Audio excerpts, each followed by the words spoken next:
नर्मदे हर नर्मदे हर नर्मदे हर।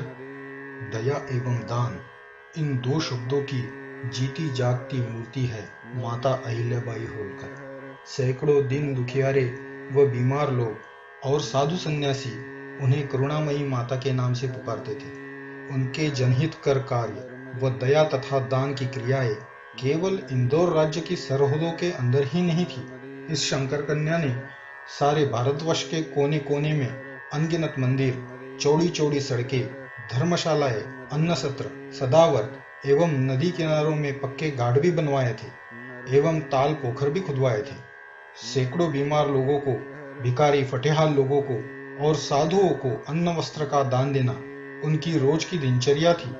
गया धाम के विष्णुपाद मंदिर एवं काशी धाम के विश्वनाथ मंदिर तथा दोनों मंदिरों के स्वर्ण शिखर एवं स्वर्ण कलश आदि महारानी अहिल्याबाई होलकर के उदार दान के फलस्वरूप ही बन सके थे। इन शिव कन्या की निजी जिंदगी वैसे काफी कठिन थी। इनकी कहानी कुछ इस प्रकार है। हिंदवी साम्राज्य के गौरव छत्रपति शिवाजी महाराज की मृत्यु के बाद उनके पोते शाहू महाराज ने बालाजी विश्वनाथ के बेटे बाजीराव को अपने राज्य का पेशवा नियुक्त किया। एक बार पेशवा बाजीराव भेष बदलकर तीर्थ यात्रा पर निकले। इंदौर से कुछ दूर गोधुलिया गांव के निकट पहुंचकर उनकी यात्रा थम गई। गांव के पास नदी के उस पार उनको जाना था, मगर नदी में उस समय बड़ी ऊंची ऊंची लहरें उठ रही थी। इस बात पर वह बड़े फेर में पड़ गए कि किस प्रकार नदी के उस पार पहुंचा जाए। नदी नुकीले पत्थर, बड़े बड़े गड्ढे और जहरीले सांपों से भरी हुई थी, सो नदी पार कर जाना मुमकिन नहीं था। तभी उनके पास एक गडरिया आया। बोला, हुकुम, मेरा नाम मल्हार है, मैं होलकरों से मराठा हूँ। पहले मेरा घर विदर्भ में था।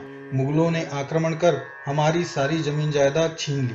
किसी तरह जान बचाकर मैं यहाँ चला आया हूँ। थोड़ी सी जमीन खरीद कर भैंस पालकर अपना गुजारा कर रहा हूँ। आज मैं यहाँ मुगल चौकी में दूध देने गया तो मैंने देखा कि करीब 20 मुगल सिपाही आपको पकड़ने के लिए इसी ओर आ रहे हैं। वो लोग आपको पहचान चुके हैं। चलिए, मैं आपको एक सुरक्षित जगह से नदी के उस पार पहुंचा देता हूँ। मल्हार राह दिखाता हुआ पेशवा को जिस जगह पर ले आया वह बहुत संकरी जगह थी, क्योंकि उस तंग पगडंडी के दोनों ओर बहुत ऊंचे पहाड़ एकदम ऊपर को उठ गए थे, मानो वहां पर एक प्राकृतिक पहाड़ी घाटी बन गई थी। नदी के दूसरी ओर आकर पेशवा ने देखा कि मल्हार की बात 16 आने सच थी। करीब 20 हथियारबंद मुगल सिपाही नदी के उस पार पानी में उतर चुके थे। घुटने टेक कर मल्हार पेशवा के सामने बैठ गया और बोला, पेशवा, आप कृपया भाग जाइए। अगर आपके पास एक तलवार और ज्यादा हो तो मुझे देते जाइए। जरूरत पड़ने पर मैं उन्हें यहीं पर अकेले झेल लूंगा। आपकी जिंदगी बहुत कीमती है। जान कबूल। अगर आज मुझे आपके लिए मरना भी पड़े तो मैं अपनी जान दे दूंगा। भले ही अब मैं भैंसे चराता हूँ, मगर मेरे रगों में खून तो सिपाही का ही दौड़ रहा है। राजा की रक्षा के लिए मर जाना एक सैनिक का अनिवार्य कर्तव्य है। हुकुम, आप जाइए और अपनी जान बचाइए। जाकर मराठों की रक्षा कीजिए। पेशवा ने अपनी तलवार मल्हार को दे दी। वह बड़े दुखी मन से वहां से चल दिए।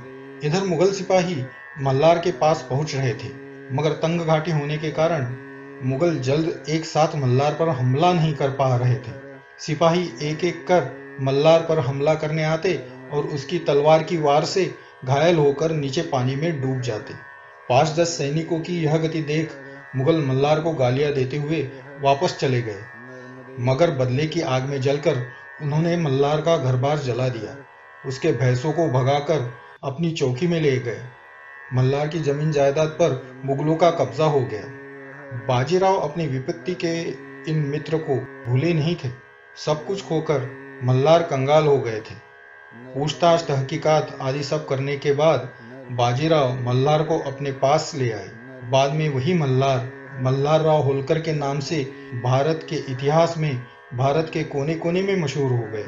उन्होंने ही होलकर राजघराने की नींव डाली। महान देवी अहिल्याबाई इन्हीं के बेटे की पत्नी थी। उनकी दया और दान दक्षिणा के बारे में जितना भी कहो कम है। इनका विवाह मल्हार राव के बेटे खांडेराव के साथ हुआ था। परंतु असमय खांडेराव भोग विलास में लिप्त रहते थे और उनकी जल्द ही मृत्यु हो गई। अहिल्याबाई को बड़ी छोटी अवस्था में विधवा होना पड़ा था।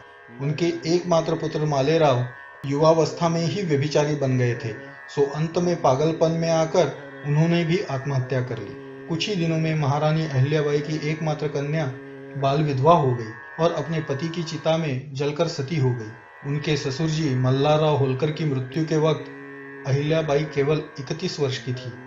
इतनी कम उम्र में उन्होंने रानी की हैसियत से शासन प्रबंधक की बागडोर अपने हाथों में संभाली और उन्होंने अत्यंत दृढ़तापूर्वक षड्यंत्रकारी, खल व दुर्जन रिश्तेदारों का मुकाबला किया। इतने सारे शोक तापों के दौर से गुजरकर उनके पूरे शासनकाल में उन्होंने हमेशा अपने हाथों में शिवलिंग रखकर शासन प्रबंध किया। महादेव जी के चरण कमलों में अपने हृदय को निबद्ध रखकर भी वह सदा प्रतिकूलताओं और कठोर संघर्ष को झेलती रही, पर साथ ही बड़ी निपुणता से वह शासन प्रबंध भी चलाती रही और निरंतर जनकल्याण के व्रत का पालन करती रही। ये महेश्वर तीर्थ, जिसे दक्षिण का बनारस भी कहा जाता है, उन्हीं द्वारा स्थापित नगरी है। नर्मदे हर, नर्मदे हर, नर्मदे हर।